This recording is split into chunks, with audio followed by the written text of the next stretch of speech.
Bonjour à tous. Aujourd'hui, on teste Clair-Obscur Expédition 33 et son voyage extraordinaire dans un Paris surréaliste version Belle Époque. Alors, installez-vous confortablement, je vous en parle tout de suite.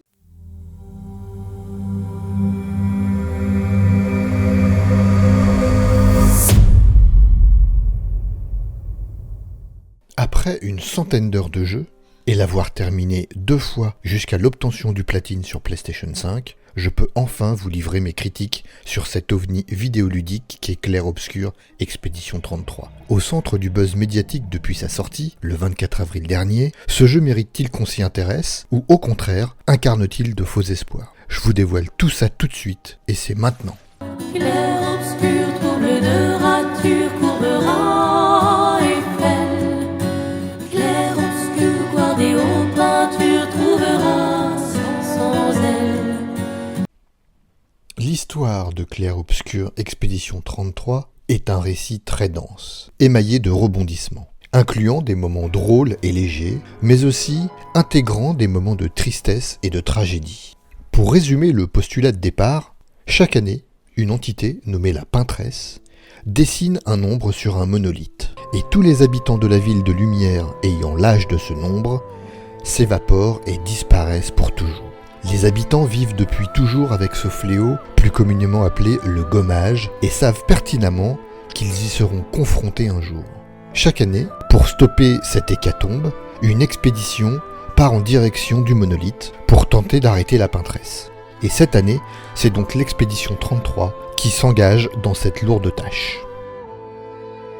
Les dialogues et la narration sont extrêmement bien écrits et remarquablement retranscrits. L'histoire est prenante et immersive, et tout est absolument crédible et remarquablement bien amené. La synchronisation labiale et le doublage français sont, une fois n'est pas coutume, extrêmement bien effectués. Les personnages parlent vrai, comme dans la vraie vie. Et cela fait un bien fou. Le nombre incalculable de cinématiques venant alimenter cette histoire est lui aussi assez dingue. Chacune d'entre elles pouvant être un trailer à part entière, tellement tout est maîtrisé. Et elles sont si bien intégrées au scénario et au gameplay qu'elles ne cassent absolument pas le rythme. Car elles arrivent toujours au bon moment. Et systématiquement accompagnées d'une bande sonore qui pour le coup, elle aussi, est une vraie masterclass. Il n'y a, à mon sens, que très peu de jeux qui ont réussi à me proposer cette expérience dans un récit narratif solo si abouti durant les 10 dernières années. L'intrigue de Clair-Obscur m'a vraiment provoqué de réelles émotions. Et le studio Soundfall a su créer un lore original et une histoire bouleversante autour de ce fardeau avec lequel les personnages ont dû construire leur vie tout en perdant d'un parent, d'un ami ou encore d'un enfant. Clair-obscur, trouble de rature, courbera Eiffel. Clair-obscur, guardé aux peintures, trouvera sans elle. Ce qui me touche dans un jeu vidéo, c'est principalement l'histoire et la narration, mais aussi sa proposition graphique. Et je dois bien avouer que Clair-Obscur propose un vrai parti pris graphique, quitte à être clivant, et pas du tout au goût de tout un chacun, mais là, c'est vraiment réussi.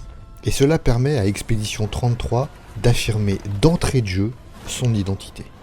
Les créatifs de l'équipe de développement, qui pour rappel n'étaient qu'une trentaine de personnes, ont su injecter la substantifique moelle de leur créativité. Même si tout n'est pas parfait, je fais allusion ici aux déplacements parfois saccadés des personnages, ou bien encore à la gestion en mode spaghetti des cheveux longs des personnages féminins principalement, l'équipe a su rendre cohérent un univers qui semble parfois chaotique de prime abord.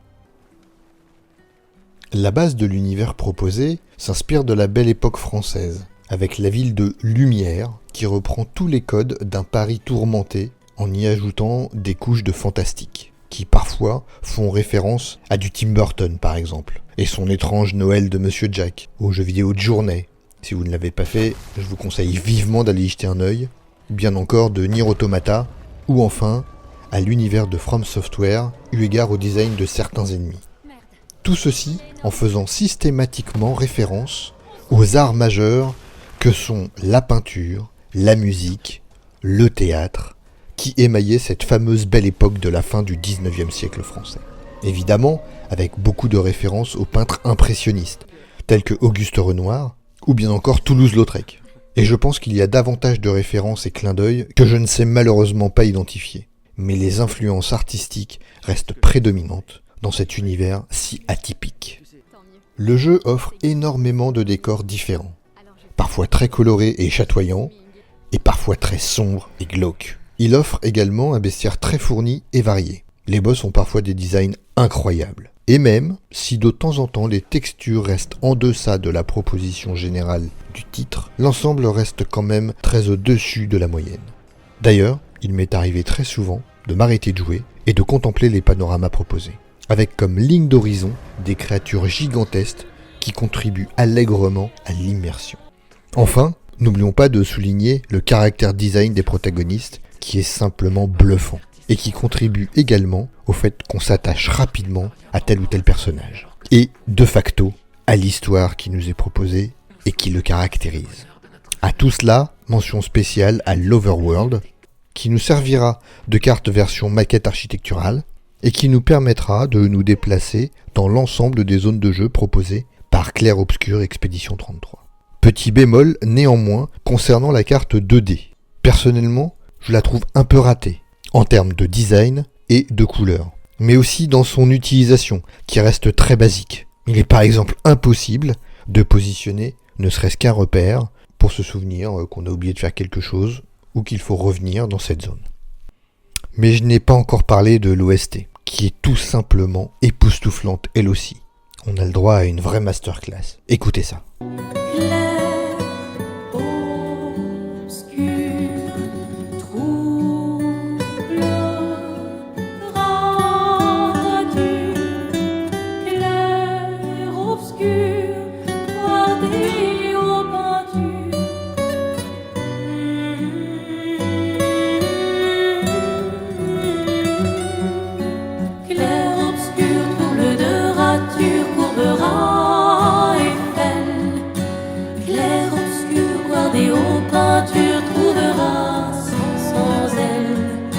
En termes d'exploration, Clair Obscur est un RPG dans lequel nous progressons de façon quasi linéaire, en tout cas dans les premières heures de jeu. Ensuite, la structure du jeu évolue un tantinet grâce à l'intégration de l'Overworld dont je viens de parler, et à l'accès aux différentes zones du jeu qui s'apparentent à des espèces de donjons. Il est également possible, dans cette espèce de map version maquette, d'affronter des boss et de trouver des secrets cachés. Tout ce qui fait la part belle à une investigation digne de ce nom.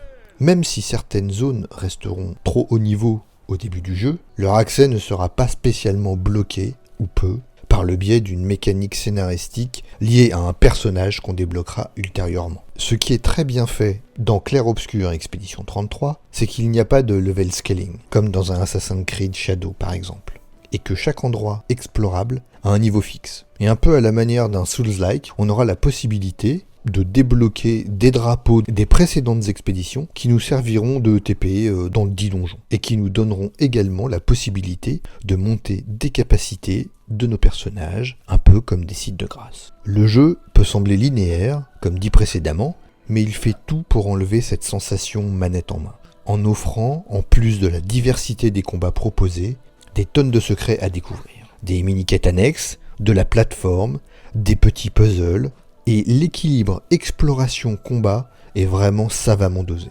Enfin, il est possible d'établir un campement dans l'Overworld à n'importe quel endroit, un peu à la manière d'un Baldur's Gate 3, afin de faire reposer vos explorateurs bien évidemment, mais aussi pour faire évoluer les différentes affinités entre certains personnages et donc d'avoir des moments d'histoire supplémentaires. Il est également possible d'y faire monter le niveau de vos armes et d'incrémenter vos potions de vie et de mana. En bref, il est possible de visiter n'importe quel donjon et le refaire encore et encore et encore. La liberté est totale, même si au bout d'un moment, il sera absolument nécessaire de revenir sur la trame principale pour progresser dans le scénario. Clair obscur, trouble de rature, courbera Eiffel. Clair obscur, guardé aux peintures, trouvera sans elle. Bon, et le gameplay. Clair Obscur reprend la philosophie du combat au tour par tour, très inspiré des anciens Final Fantasy et Persona. mais propose évidemment de défricher le genre en intégrant des mécaniques en temps réel telles que des attaques parfaites avec l'intégration de QTE, mais surtout de la défense active, elle aussi en temps réel, lorsque l'ennemi attaque. Réussir une parade parfaite à ce moment-là générera un contre dévastateur, et je peux vous assurer que cela fait bien longtemps que je n'avais pas ressenti un tel sentiment de plaisir manette en main. Et c'est ce qui fait le cœur même du gameplay. Les développeurs ne proposent pas simplement une action basique pour bloquer une attaque. Ils nous proposent de lire en temps réel les patterns des boss et de s'y adapter via une parade, une esquive ou bien encore un saut, et ça, c'est tout simplement grisant. Même si vous n'êtes pas fan de JRPG au tour par tour comme moi, donnez une chance au jeu, juste pour découvrir cet aspect ultra dynamique que nous propose Clair Obscur Expédition 33. Ce qui est génial, vu que le bestiaire est très conséquent, la routine ne s'installe quasiment jamais. Et même lorsque vous aurez l'impression de connaître tel ou tel adversaire, la variété des patterns est telle que la mémoire musculaire que vous pensiez avoir acquise sera mise à mal avec l'intégration d'un nouveau combo ou le rythme des attaques qui sera légèrement changé. À tout cela, vous ajoutez le fait de pouvoir lire les patterns de façon différente, soit en regardant simplement l'écran, soit en écoutant leur préparation. Bref, c'est vraiment génial et les sensations sont tout bonnement folissimes. À côté de tout cela, nous retrouvons tous les éléments traditionnels liés au jeu tour par tour, avec des personnages dédiés aux attaques magiques, d'autres spécialisés dans les coups critiques ou la fracture, et les soigneurs qui sont là pour soigner. Il y a toutes les attaques élémentaires, feu, foudre, glace, terre, et aussi une barre de posture à faire sauter au plus vite sur certains adversaires. Je parle ici des mimes qui font très clairement référence aux mimes Marceau. Un clin d'œil français qu'ont intégré une fois de plus les développeurs de Clair Obscur. Chaque personnage sera cantonné à un rôle qui lui est propre. Il ne sera pas possible de lui faire changer, mais en revanche, il est possible de le spécialiser avec des armes qui lui permettront de faire plus de dégâts, de feu, de glace ou physique. Bref, vous comprenez le concept. Au final, il n'y aura pas de nombre de builds incalculable, mais la façon de jouer sera différente selon que vous déciderez de dédier un personnage à une contre-attaque dévastatrice ou bien de le spécialiser dans du soin de qualité. Les caractéristiques de vos personnages n'auront que peu d'incidence sur la façon de mener vos combats.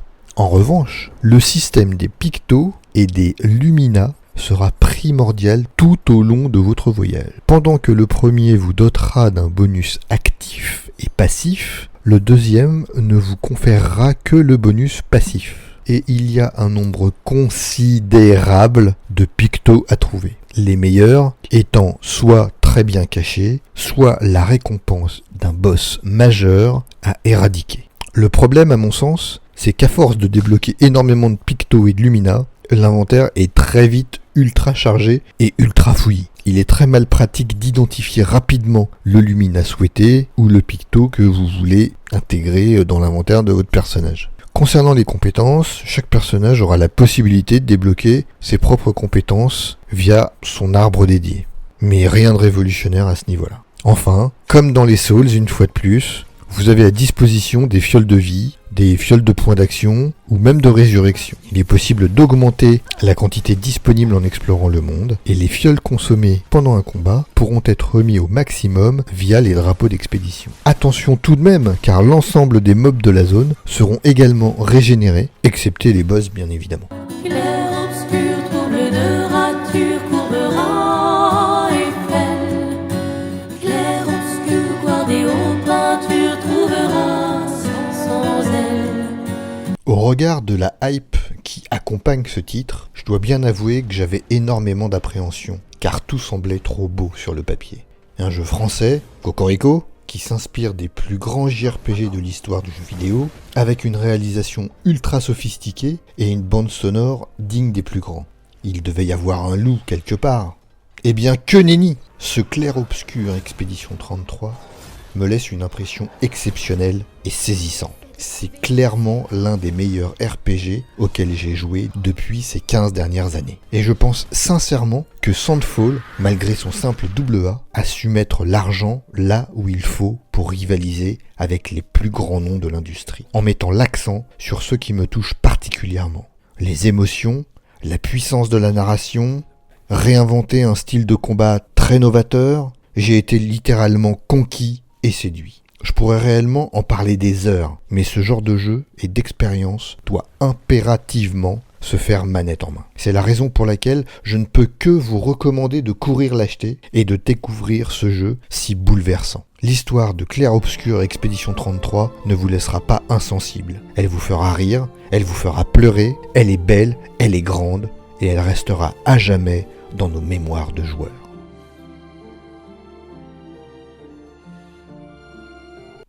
Merci à vous d'avoir passé ce moment en ma compagnie. Dites-moi en commentaire si vous aussi vous avez été happé par la magie de Clair Obscur Expédition 33.